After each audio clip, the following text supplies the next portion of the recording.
किती चॅलेंजिंग होतं आणि काय सांगाल या प्रकरणाबद्दल सविस्तर? नमस्कार. दिनांक 25/6/26 रोजी रात्री 11 वाजता सुमारास आपण तिकडे होता सर्वजण. त्या ठिकाणी अशी एक खबर मिळाली, स्कूटरवरनं आलेल्या दोन इस्मांनी, यातील जे जखमी आहेत श्री जसराम मोतीराम चौधरी, हे किराणा व्यापारी आहेत. त्यांच्या पाठीमध्ये चाकू हल्ला झाला होता. चाकू हा खोलपर्यंत रुतला होता. त्यानंतर आपण त्यांना वैद्यकीय मदत त्यांना दिली. त्यानंतर मग त्यांना ठाण्याला हलवण्यात आलं. त्यांचं ऑपरेशन झालं. त्याच दिवशी संध्याकाळी रात्री आम्ही स्वतः हजर होऊन सगळ्या घटनेचा आढावा घेतला आणि घटनास्थळी आम्हाला एक स्कूटर सापडली काळ्या रंगाची आणि काही CCTV फुटेजमध्ये दोन इसम व्हाईट शर्ट घातलेले किंवा व्हाईट टी-शर्ट घातलेले हे पळताना दिसले. हे साधारण 20 ते 22 वर्षाचे दिसत होते आणि त्याच्यावरून आम्ही रात्री त्याचा शोध सुरू केला. जी स्कूटर सापडली घटनास्थळी, त्या स्कूटरवर कोणत्याही नंबर प्लेट नव्हत्या.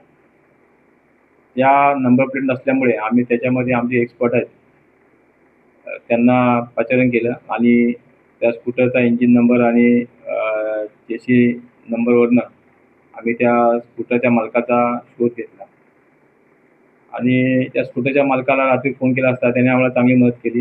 त्यांनी आम्हाला सांगितलं की सदरची स्कूटर ही माझी रायगड जिल्ह्यातली असून मी भोसले नावाच्या एका व्यक्तीला दिलेली आहे आणि तो ती सध्या वापरतो, त्याला मी विकणार आहे. याच्यावरनं आम्ही तो भोसले नावाचा कोण व्यक्ती आहे त्याचा आम्ही शोध घेतला.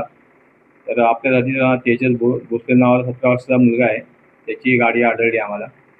त्याची गाडी आढळल्यानंतर रात्री आम्ही तांत्रिक तपास करून त्याला बदलापूरच्या हद्दीतून आम्ही त्याला ताब्यात घेतलं. त्याच्याकडे चौकशी केली असता त्याने सांगितलं सदरची गाडी ही त्याने पार्थ खारीक याचं गॅरेज आहे वादोलीला, तर त्याच्या गॅरेजमध्ये ठेवली होती आणि मग त्यानंतर आम्ही पार्थ खारीक त्यालाही ताब्यात घेतलं आणि चौकशी केली असता आम्हाला असं कळलं की मयांक सिंग नावाचा हा जो मुलगा आहे आरोपी याच्यामध्ये 19चा, तर त्याने ही गाडी आपल्या ताब्यात ठेवली होती आणि तीच गाडी आम्हाला घटनास्थळी मिळाली.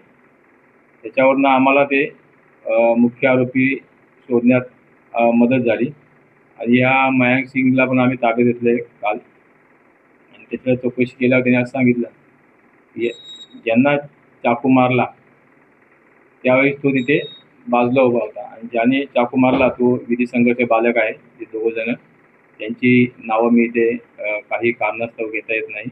लहान वयाचे आहेत ते. त्यांना आम्ही आता माननीय भिवंडी कोर्टात हजर करत आहोत. तर त्यांनी मयांक सिंगच्या सांगण्यावरच मारलेला चाकू आहे तो. तेव्हा मयांक सिंग तिथे बाजूला उभा होता. जे 3 आरोपी आहेत त्याच्यामध्ये 2 मायनर आहे आणि 1 मेजर आहे.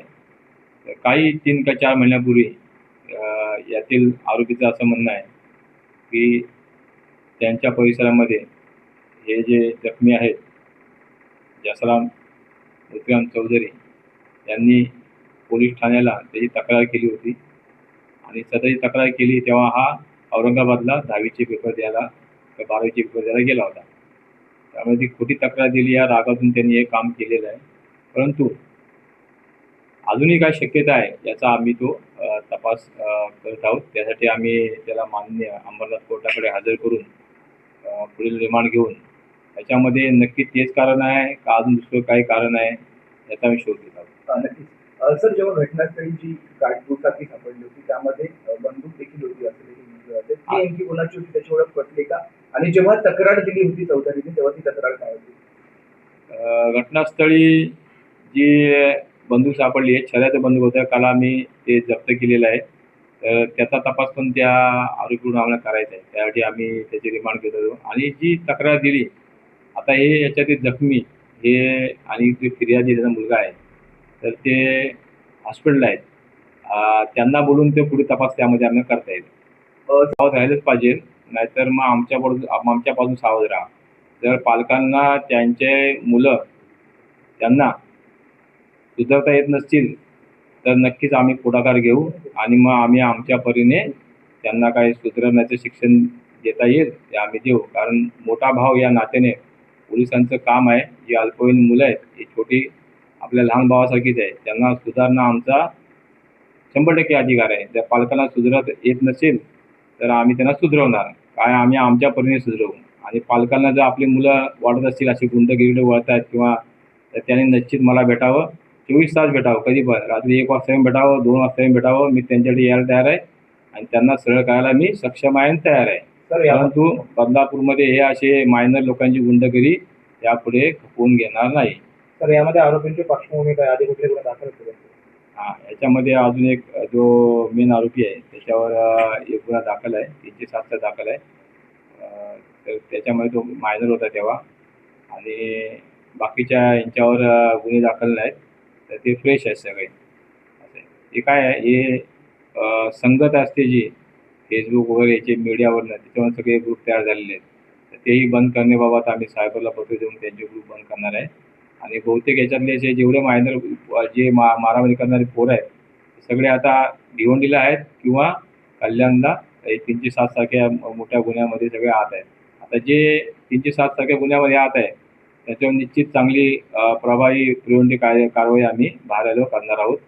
सर असं देखील ते त्याच्यामध्ये आपण जेव्हा फिर्यादी आपल्या जखमी येतील किंवा फिर्यादी येतील त्यांच्याकडे आपण चौकशी करणं फार महत्त्वाचं आहे. कारण त्यानंतर आपल्याला ठोस माहिती मिळेल. तर ते ज्या जखमी आहेत त्यांचं ऑपरेशन झालेलं आहे. आता त्यांची प्रकृती चांगली आहे. तर ते व्यवस्थित झालं की आपण त्यावेळी योग्य चौकशी करू. तर मागील काही दिवसांपासून शहरामध्ये आपण जर पाहिलं तर गुन्हेगारीचं प्रमाण वाढतंय आणि इथे लहान लहान मुलं आहेत त्यांना टार्गेट केलं जात आहे आणि यांना कोण खतपाणी जर घालत असेल तर त्यांच्यावरती आपण कारवाई करतो. हो, 100% करणार.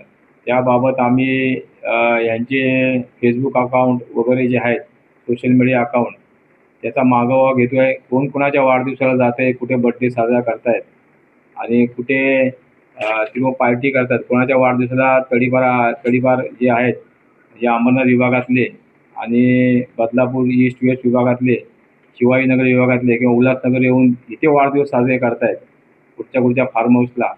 त्याचा आम्ही मागोवा 100% घेणार आहे आणि त्यांच्यावर कारवाई 100% होणार आहे. त्यांना पण झोपून देणार नाही.